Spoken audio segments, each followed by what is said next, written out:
I moved across the country and my parents ghosted me, then I started making good money, and they texted your turn. Imagine being invisible to your own family for years, only for them to burst back into your life, not because they missed you, but because they heard you finally struck gold.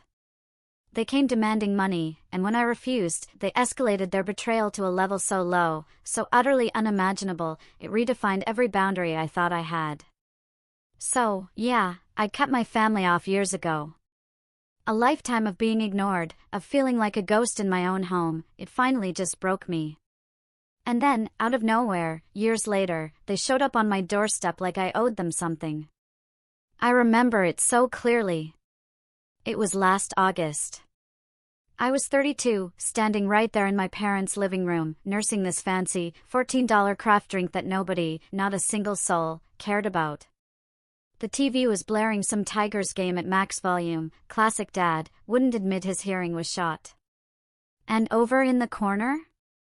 My brother, Trevor, doing his whole TikTok thing, filming another entrepreneur grind video. You know, hawking overpriced Alibaba garbage to anyone dumb enough to buy it. But me? I'd just landed the biggest promotion of my career. Senior network architect at a Fortune 100 cybersecurity firm. Remote. Austin bound. A base salary of $180,000, plus equity. I mean, this was it. This was everything. I tried to tell them. I practically shouted it over the roar of the TV, they're promoting me to senior architect. Moving me to Texas. $180,000 base. And nothing. Not a glance. Not a flicker of interest. Dad was welded to his recliner, Mom was lost in Facebook, probably heart-reacting Trevor's latest hustle post. And Trevor? He was busy adjusting his ring light for that perfect, authentic struggle glow. I took a long, slow pull from my drink. The same kind of drink I'd been having for 5 years, a drink they'd never once acknowledged. And right then, something just clicked in my chest. A cold, hard realization. They didn't give a damn. Not about me. Not about my success. I learned pretty early on that I was the spare tire. The kid who just existed to make Trevor look better. I mean, my 9th birthday party? In the garage. Because Trevor needed the house for his YouTube setup, skateboard tricks for, 47 subscribers. I sat there, eating grocery store cake, surrounded by power tools. Mom poked her head in, all saccharine sweet, be patient, honey. Trevor's building his brand. Got it. I didn't matter as much. At 13, I placed second in the state math competition. 6 months of grinding, 2 bus rides just to get there because Mom and Dad were, you guessed it, watching Trevor film for his 83 subscriber channel. I came home with a trophy, a medal, a certificate signed by the governor. And Dad? He just walked past me, on his phone, talking to Trevor about lighting. Cool, bud, he mumbled, not even looking. Trevor needs help with this rig. His channel's about to blow up. Got a sponsor interested. For 83 subscribers. That was the dream. Dad, I tried to say. But he just said, later, Evan, Trevor's building something real. That trophy sat on the kitchen table for a week. Nobody asked about it. I moved it to my room myself. I eventually just became the family fix-it guy. Router on the fritz? Call Evan. Laptop crashed? Evan. Trevor's entire dropshipping site? Yep, me. 3 weeks of late-night coding while he was out partying. And his thanks? A fist bump. Then he'd post on Instagram about his pure hustle, no handouts journey. The site I built for free. Thanksgiving was a classic. Trevor showed up 4 hours late because his Instagram livestream ran long. We all waited. The turkey turned to leather. He finally strolls in, head-to-toe designer clothes. Mom practically tackled him. Sweetheart, you work so hard, she gushed. Sit down. Evan, fix your brother a plate. I was already seated, already starving, already exhausted from helping Dad smoke that turkey since 4 a.m. But I stood up. Made his plate. Gave him the breast meat. And I took the dry, forgotten wings. Mom packed him the best leftovers, then handed me scraps in margarine containers. He's got a son to feed, she explained. You're single. You don't need as much. I just nodded. Inside, something was breaking. Piece by painful piece. When I landed that architect role, I thought, this is it. They'll see. I booked Giorgio's, this super fancy Italian place. Invited everyone, confirmed twice. And they came. But it wasn't about me. Not for a second. Mom pulled out her phone before I even finished my appetizer, helping Trevor research commercial kitchen spaces. They talked over me, mid-sentence, while I tried to explain classified government contracts, actual infrastructure, real work. They just kept yapping about square footage for Trevor's meal prep scheme. Dad even asked for the check before the entrees arrived. Not missing the Lions game for overpriced pasta, he grumbled. 35 minutes. That's all I got. I paid the $340 bill. Left a 30% tip because the waiter looked utterly embarrassed for me. After that, I just buried myself in work. Cybersecurity architecture. Remote. Which meant I could be anywhere. The day I accepted the Austin offer, I felt something I hadn't felt in years, control. Then came that Saturday in August. Michigan heat, the house reeking of old carpet and, well, desperation.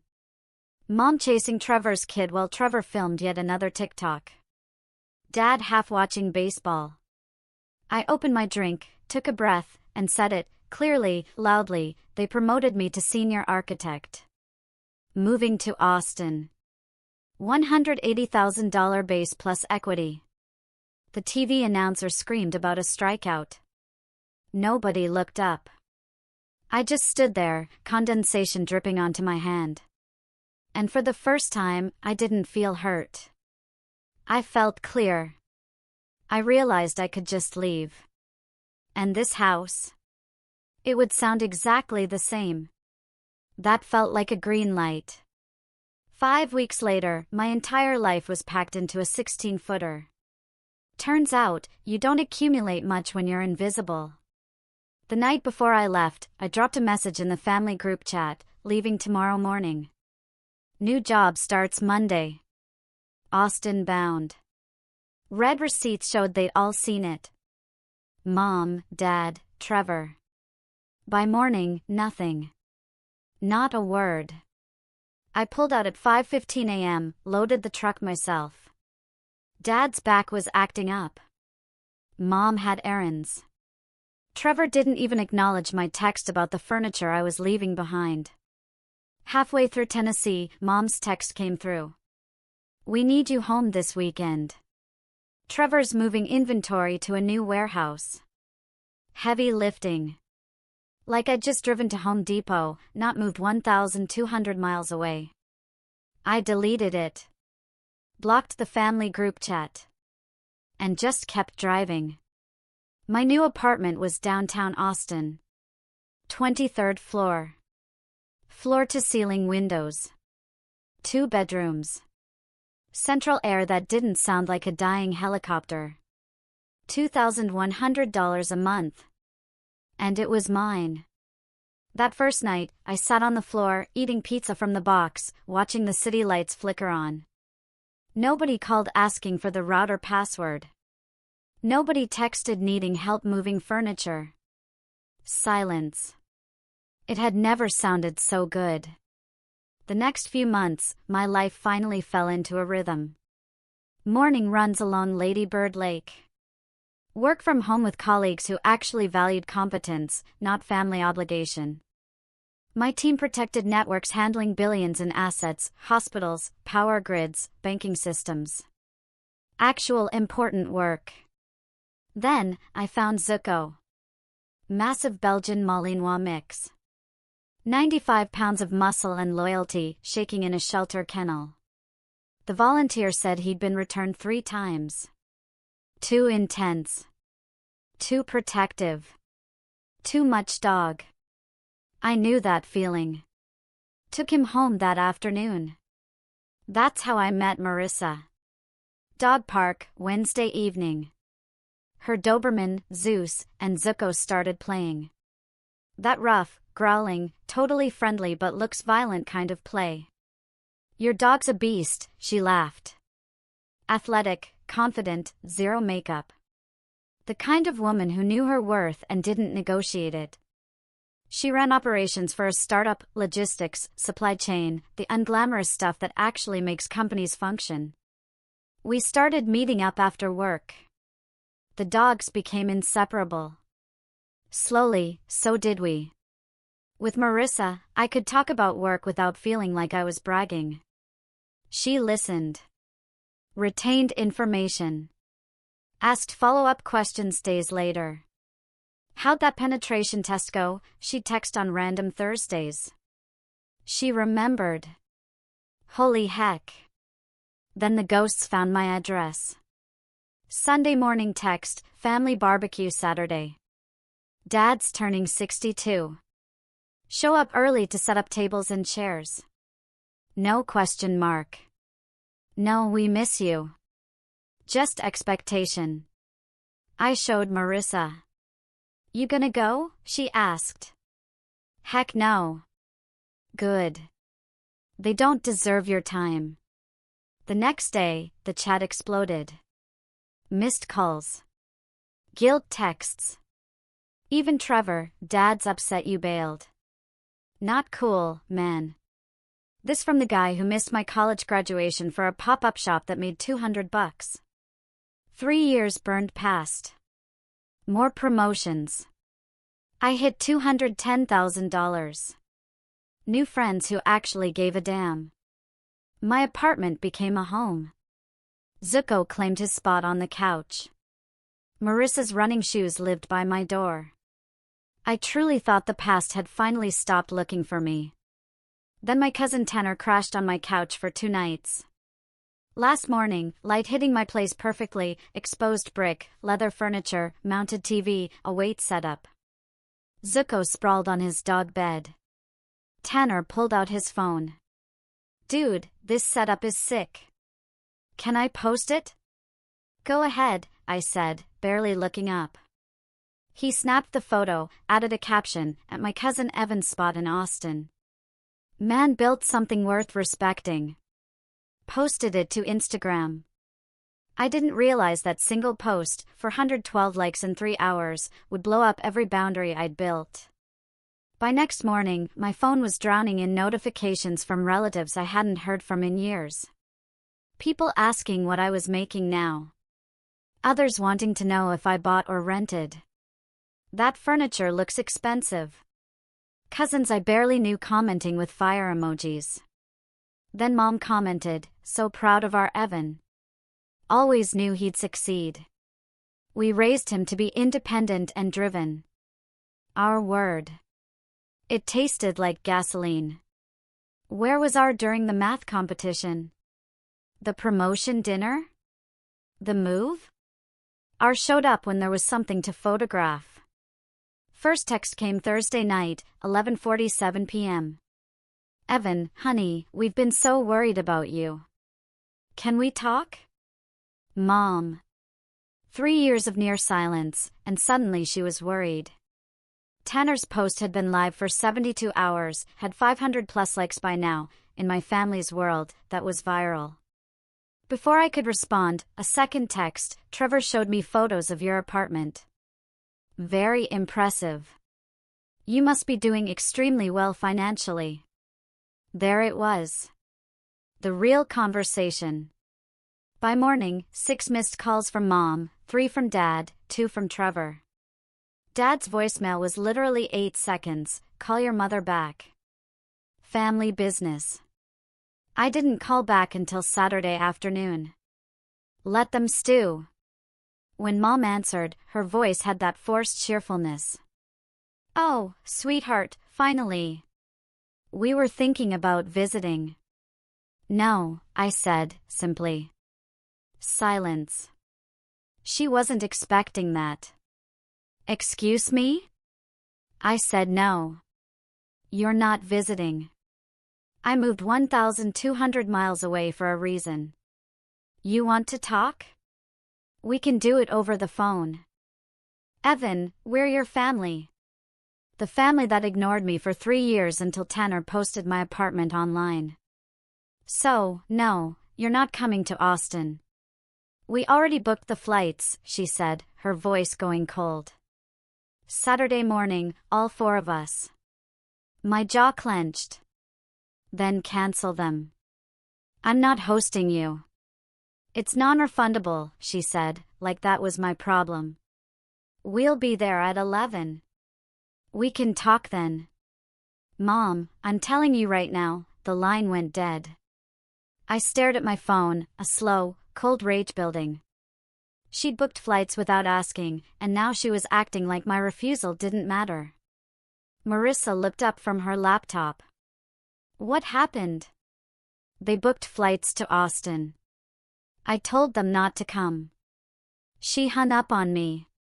"So don't let them in," she said, simply. "That's the plan." But I knew my family. They didn't take no for an answer. They'd show up anyway, make a scene until I caved. Not this time. Saturday came. I was ready. The doorbell rang at 11:20 a.m. Late, even when forcing themselves on me. I looked through the peephole. All 4 of them. Mom holding a Starbucks bag like some kind of peace offering. Dad with cheap sodas. Trevor with Hudson, who looked tired and confused. I opened the door, but kept my body in the doorway, blocking entry. "I told you not to come," I said, flatly. Mom's smile faltered. "We flew all this way. Without my permission." "That's not my problem." "Evan, we're family," Dad said, trying to push past me. I didn't budge. The family that ignored me for 3 years. "You're not coming in." Trevor stepped forward, his voice aggressive. "Bro, we flew here. Stop being a jerk and let us in." "Or what?" I asked, my voice cold. "You'll force your way into my home?" Mom's eyes went wide, playing the victim. "We just want to see you." "You want something," I corrected. "And seeing me is the price of admission." "I'm not interested." Hudson tugged on Trevor's sleeve, looking scared. The kid didn't deserve this, but I wasn't responsible for his parents' choices. Mom's voice cracked. "Please, sweetheart, we came all this way. Just let us in for a few minutes." I looked at them. All of them. Standing in my hallway with their luggage, their expectations, their same old entitlement. Part of me wanted to just slam the door, but I knew they wouldn't leave. They'd camp out, make a scene, bother my neighbors. Fine. They wanted in. They'd get exactly 2 hours. Then they were gone. 2 hours, I said. You get 2 hours, then you leave. Understood? Mom brightened immediately. Of course, sweetie. I mean it. 2 hours. Not negotiable. I stepped aside. They practically rushed in, taking over my space like locusts. Mom swept past, wearing way too much perfume, already scanning my apartment like an appraiser, running her fingers over my furniture, mentally checking price tags. "Oh, sweetheart, look at you," she cooed. But her eyes were calculating square footage and rental costs. "This is lovely. Very upscale. What's the rent on a place like this?" Translation: How much money do you have? Dad followed, clutching his cheap sodas. The cheapest stuff possible. I'd been drinking quality drinks for years, and he'd never once remembered. Brought drinks for the game, he said, already looking for my TV, treating my home like his personal sports bar. Trevor came in last, phone out, definitely taking video for his Instagram story. Yo, nice place. What's the square footage? Like 1,400 downtown Austin? This has to be $2,600 a month minimum. Or did you buy? Because if you bought, don't, I cut him off, my voice sharp. You're here for 2 hours. Don't spend it calculating my net worth. His fake smile faltered. Hudson immediately ran inside without being invited, grabbed at my TV remote, jumped on my couch. Zuko, sensing the chaos, retreated to the bedroom, tail low. I checked my watch. Started the timer. We moved to the living room. Dad grabbed my TV remote without asking, found the Tigers game, and cranked the volume. Nobody asked if I wanted to watch baseball. Mom settled onto my couch, my $3,200 leather sectional, and started the interrogation. So, what's your salary now? You must be doing quite well to afford all this. Straight to it. No pretense. I'm comfortable, I said, my jaw tight. Trevor laughed, that fake, fishing sound he made. Come on, man, you gotta be clearing $200,000 minimum. With equity, maybe $250,000 total comp? He wasn't wrong, but I wasn't confirming anything. Why does it matter? I asked. Just curious, bro, trying to understand the network architect game. Seems lucrative. It is, I said. When you actually finish your degree and work for it. Silence. Sharp. Uncomfortable. Mom forced a laugh. No need to be rude, honey. I'm not being rude, I countered. I'm being honest. Something this family struggles with. Trevor's face flushed. You know what? I came here thinking we could reconnect. You came here because Tanner posted my apartment and you realized I have money, I snapped. Let's not pretend this is about brotherhood. Hudson kept jumping on my furniture. I'd asked him twice to stop. He ignored me. Hudson, I said firmly. Last warning. Sit down or play quietly in the corner. Stop jumping on my furniture. Mom's face went tight. He's 7. He has energy. He can have energy without breaking my stuff.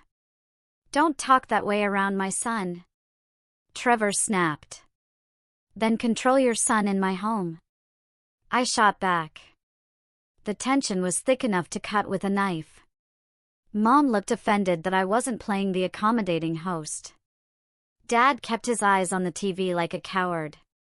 Trevor was scrolling his phone, probably posting about his toxic brother to his followers. 30 minutes in, I was already done with this. Mom kept pushing. Is Marissa paying half the rent? Are you two basically living together? That's none of your business. I'm just asking, sweetie. And I'm just not answering. Trevor looked up from his phone. Bro, you've changed. You used to be chill. I used to be a doormat, I corrected. I'm done with that. See? Trevor gestured at me. This attitude.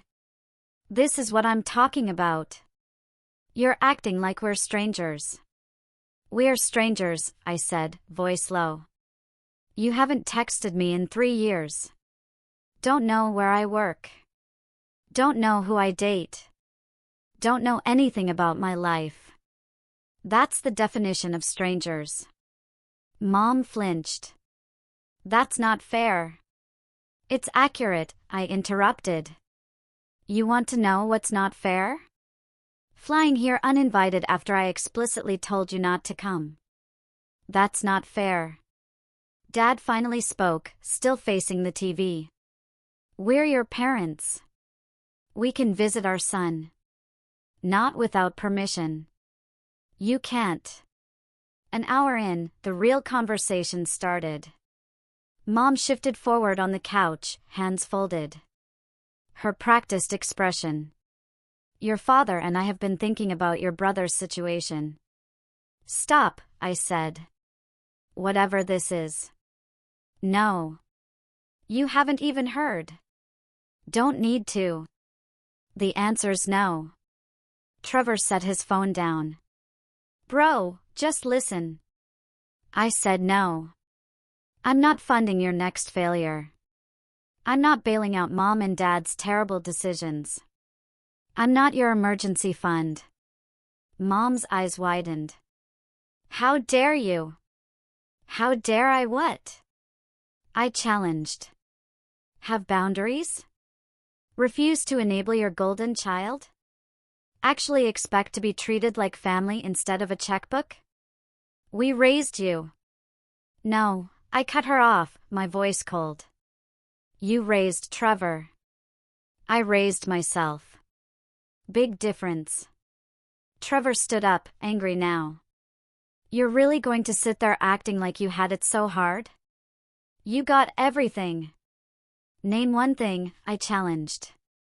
One thing they gave me that they didn't give you first. One time they put me first. One sacrifice they made for me. Silence. Complete. Damning. Silence.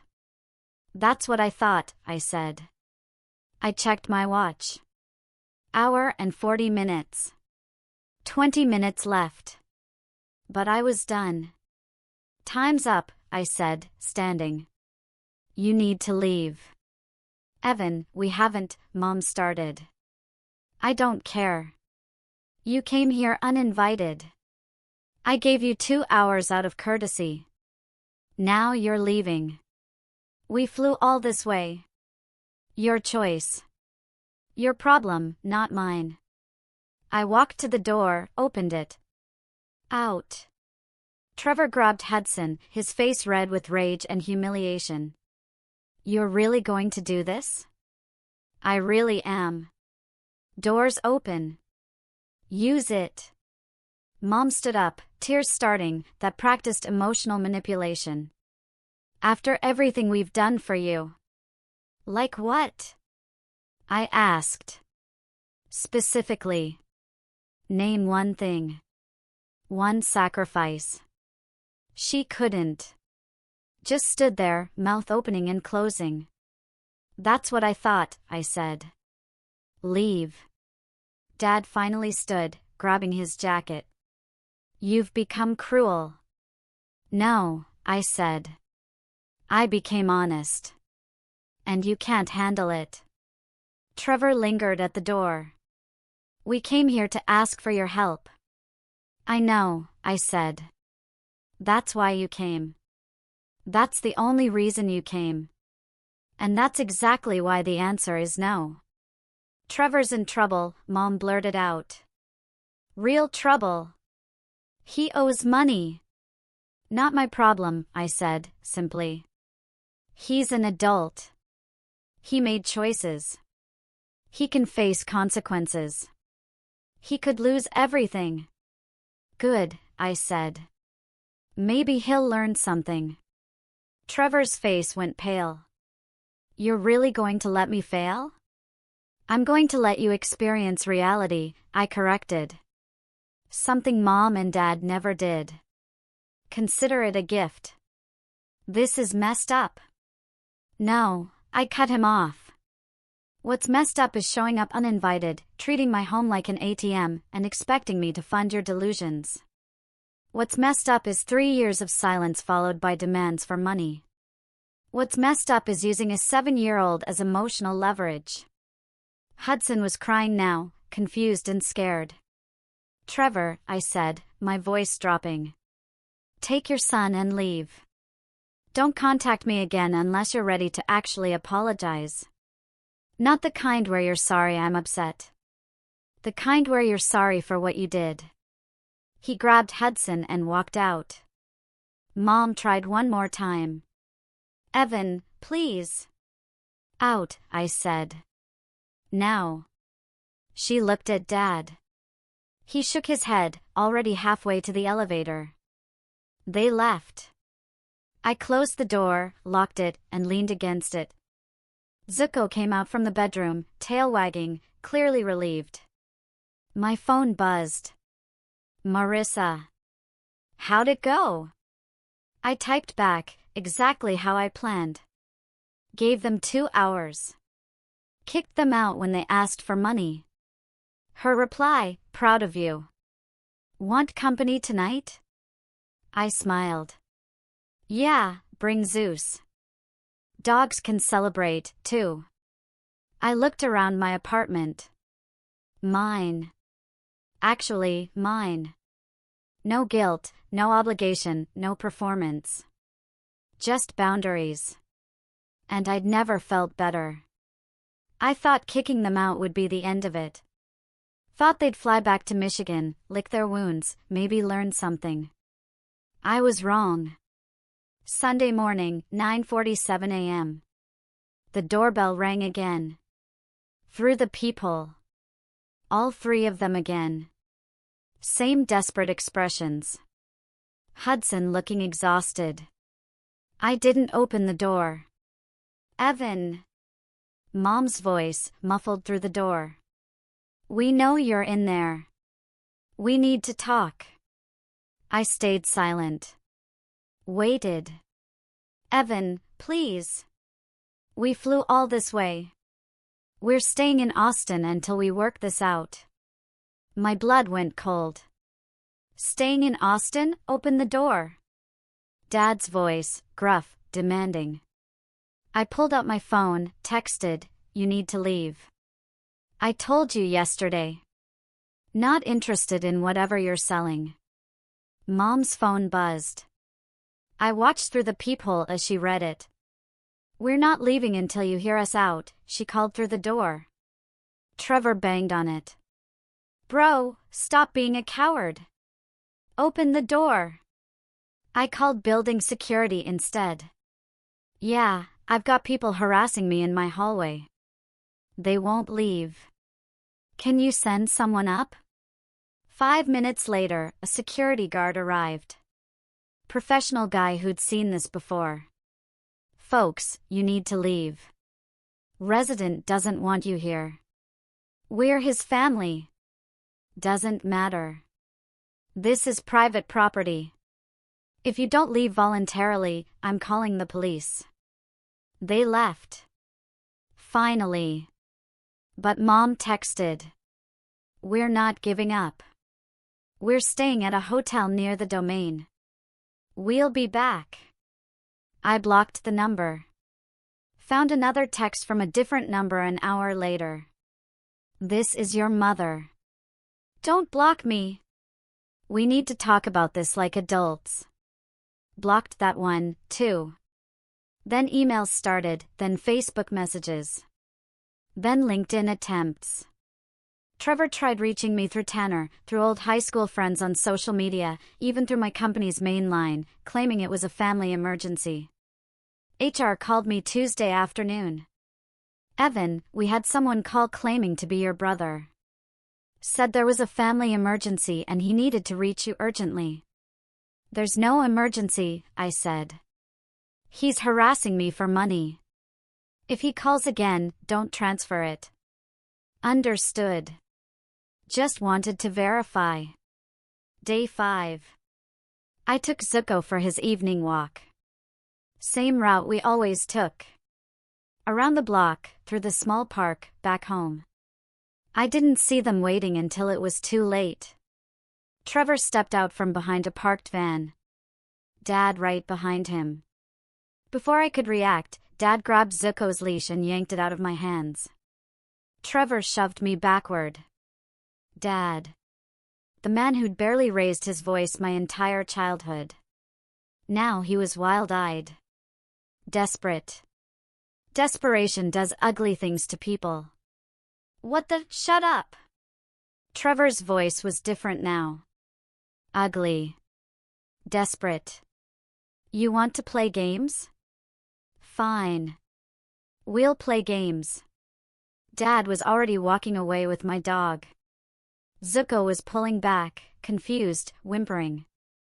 Zuko! I started after them. Trevor blocked me, got right in my face. You're going to listen now. We need that money. You're going to give us $75,000, or we're selling this dog tomorrow. There's a guy who buys working dogs. Cash. No questions asked. My hands were shaking. Not from fear. From pure, white-hot rage. You wouldn't dare, he smiled.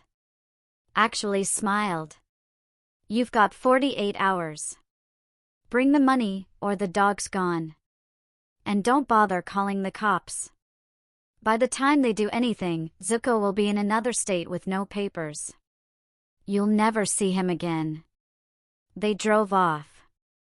I saw my dog's face in the back window, looking at me like I'd abandoned him. I stood there on the sidewalk for a long time.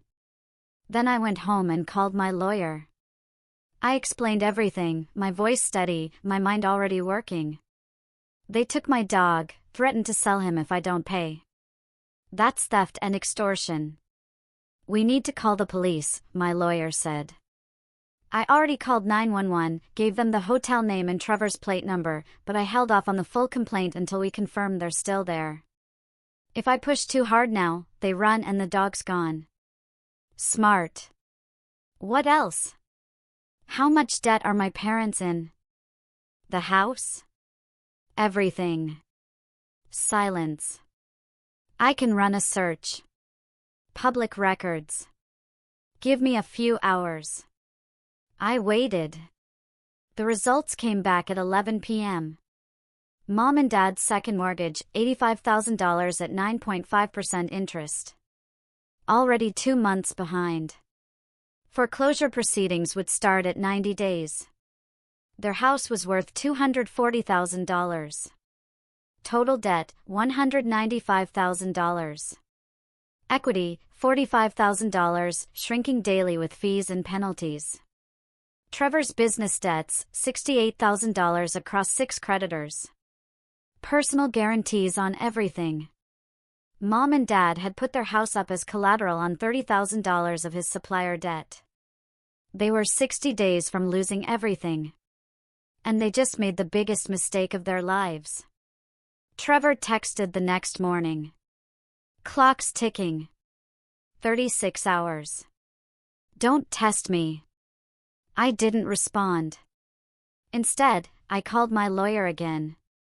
I want to buy my parents' house before the bank takes it. Fair market value. Cash offer. My lawyer sounded surprised. That's unexpected. They wanted to play hardball? Fine. I'll show them what hardball looks like. I spent the next 24 hours preparing. Had my lawyer draft the purchase offer, lined up the cash, called a real estate agent who specialized in distressed properties. At hour 44, Mom called from a new number. Evan, please, Trevor's serious. He found a buyer. They're coming tomorrow morning. I know, I said. I pulled your foreclosure filing from the county records, by the way. Interesting timing. What? Check your email.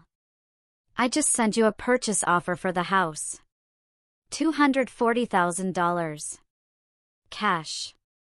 Closes in 2 weeks. Dead silence. You're what? I'm buying your house. The one you're about to lose because you co-signed Trevor's disasters.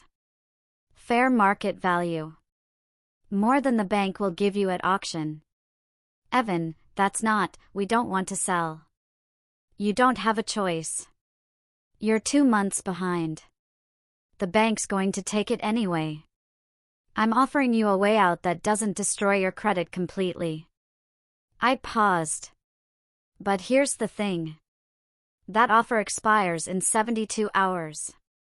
And if anything happens to my dog before then, if Trevor sells him, hurts him, or I don't get him back in perfect condition, I pull the offer.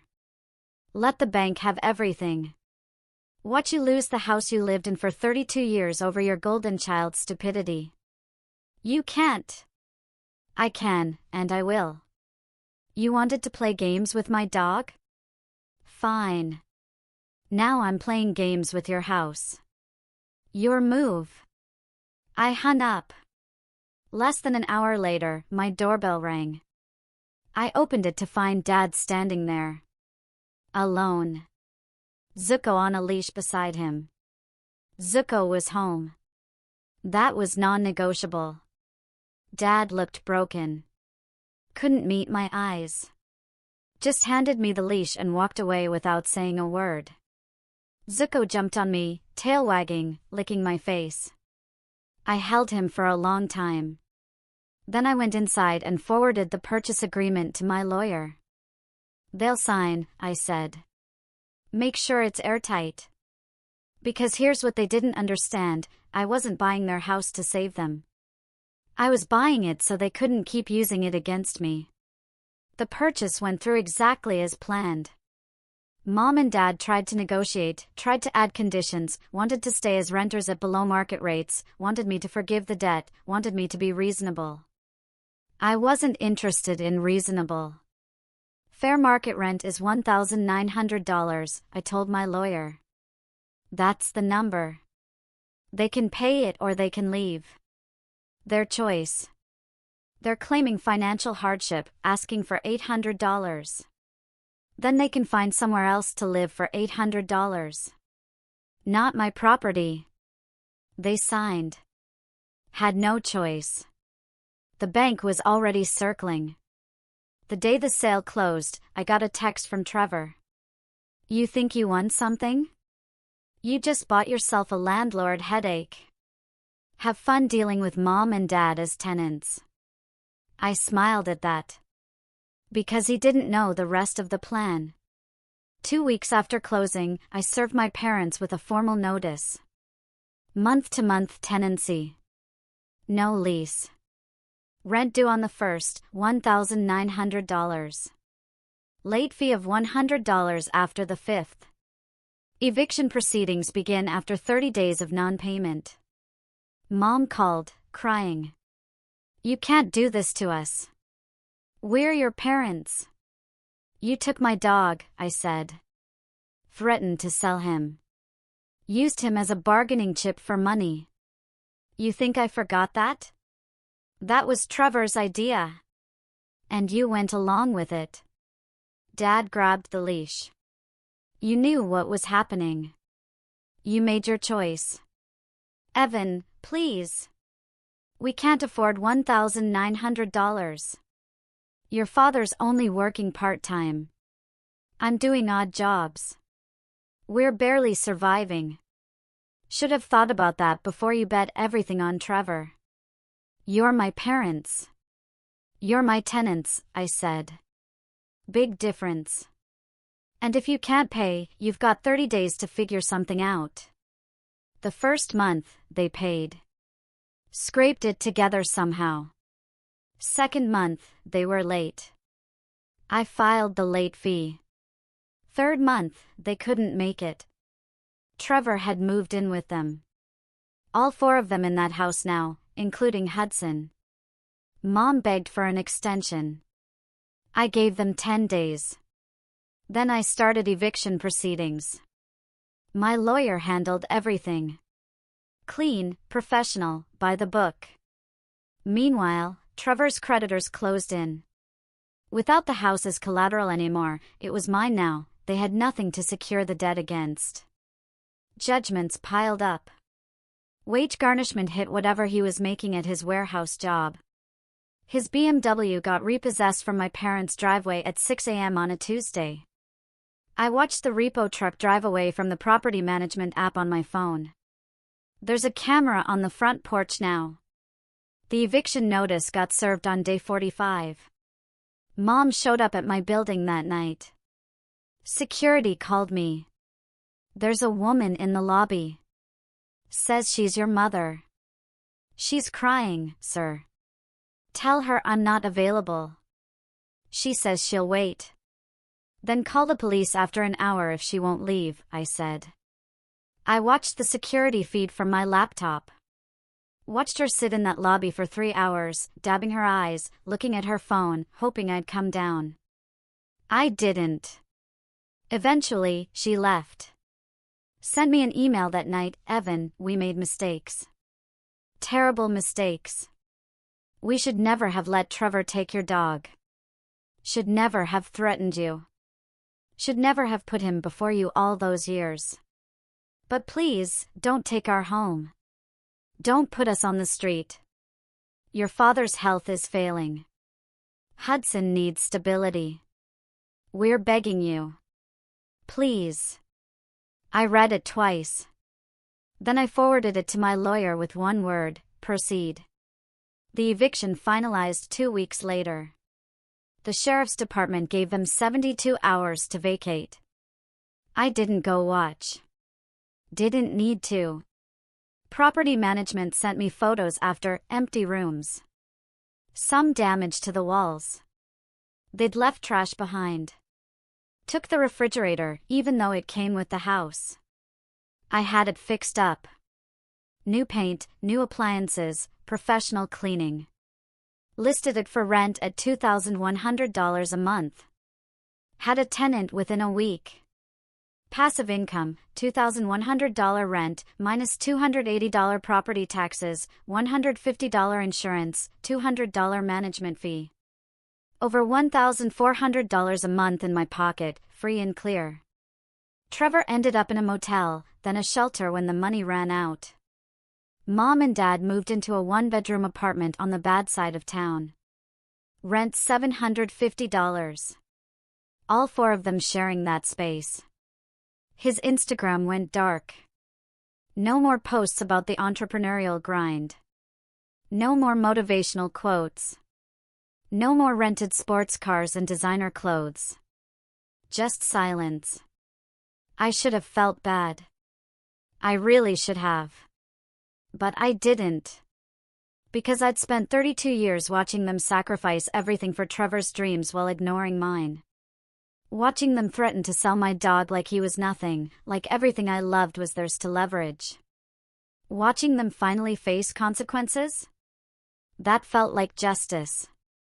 8 months later, March in Austin. I was out with Marissa at a UT basketball game when my phone buzzed. Unknown number. This is Trevor. Can we talk, please? I'm begging. I showed Marissa. She raised an eyebrow. Begging now. Apparently. You going to meet him? I thought about it. Part of me wanted to ignore it completely, but another part, the part that remembered my dog's face in that car window, wanted to see what rock bottom looked like on him. Yeah, I said. I want to see this. We met at a coffee shop downtown. Neutral ground, public. He looked destroyed. Gaunt. Clothes that didn't fit right. Shoes falling apart. His hands were shaking when he sat down. I'm not here for money, he started. Good, I said, because you're not getting any. I know. I know I'm not. He couldn't look at me. I needed you to see what I've become. What we've all become. I sipped my coffee, said nothing. Hudson's living with his mom full-time now, he confessed. I lost custody because I couldn't provide stable housing. I see him twice a month. Supervised visits at a facility that smells like bleach. His voice cracked. He asked me why Grandma and Grandpa live in such a small apartment. I didn't know what to say. I still said nothing. Dad had a heart attack last month. Minor one. But they can't afford the follow-up care. Mom's working 2 jobs at 63 years old. They eat ramen for dinner most nights. He finally looked up at me, eyes red, face wet. And I did this. I did all of this. Yes, I said. You did. The dog thing. He shook his head. That was the worst moment of my life. Not when they arrested me. Not when I lost everything. The worst moment was watching you on that sidewalk as we drove away with Zuko. The look on your face. I'll never forget it. Neither will I said. I'm sorry, the words came out broken. I'm so sorry for everything. For 30 years of taking and never giving back. For thinking I deserved everything because Mom and Dad told me I was special. For taking your dog and threatening to sell him like some kind of monster. I was a monster. I am a monster. He was crying now. Really crying. The kind of crying you can't fake. Mom wanted me to tell you she's sorry, too. She writes you letters she never sends. Pages and pages about how she failed you. How she chose wrong. How she wishes she could go back and do everything differently. I finished my coffee. Set the cup down. Dad, too. He can't say it because he's too proud, but I hear him at night sometimes, talking to himself, saying your name, saying he's sorry. Trevor wiped his face, looked at me with something like hope. Is there any chance at all, we could, I don't know, start over? Not money, not the house. Just maybe a phone call sometimes? Maybe you could meet Hudson again? He still asks about Uncle Evan. Still has that toy car you gave him when he was 4. I looked at him for a long time. Thought about everything. 32 years of being invisible. 32 years of achievements that were never good enough. Zuko shaking in my arms after I got him back. Mom crying in my lobby while I watched on the security feed. Then I stood up. No. His face crumbled. Evan, please. You asked if we could start over, I said, my voice steady. The answer is no. There's nothing to start over. There was never anything real to begin with. I was an ATM to you. A backup plan. A resource to exploit when the favorite son ran out of options. That's not, you took my dog, I said, quiet, cold. Grabbed him off the street, threatened to sell him to some stranger, used the only living thing I actually loved as a bargaining chip for money. And now you want me to pretend that didn't happen? To pick up the phone on holidays and make small talk? He opened his mouth. Nothing came out. Tell Mom I got her message. Tell Dad I don't care about his nighttime apologies. Tell Hudson. I paused. Actually, don't tell Hudson anything. He'll figure it out when he's older. Figure out that his dad and his grandparents burned every bridge for money and then wondered why nobody came to visit. I started walking toward the door. Evan, wait. Please, I'm begging you. We're all begging you. I stopped, didn't turn around. I know, I said. That's the difference between us.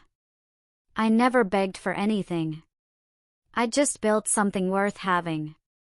And you spent your whole life taking from people who did the work. We're family. No, I said. We're not. Family doesn't threaten to sell your dog.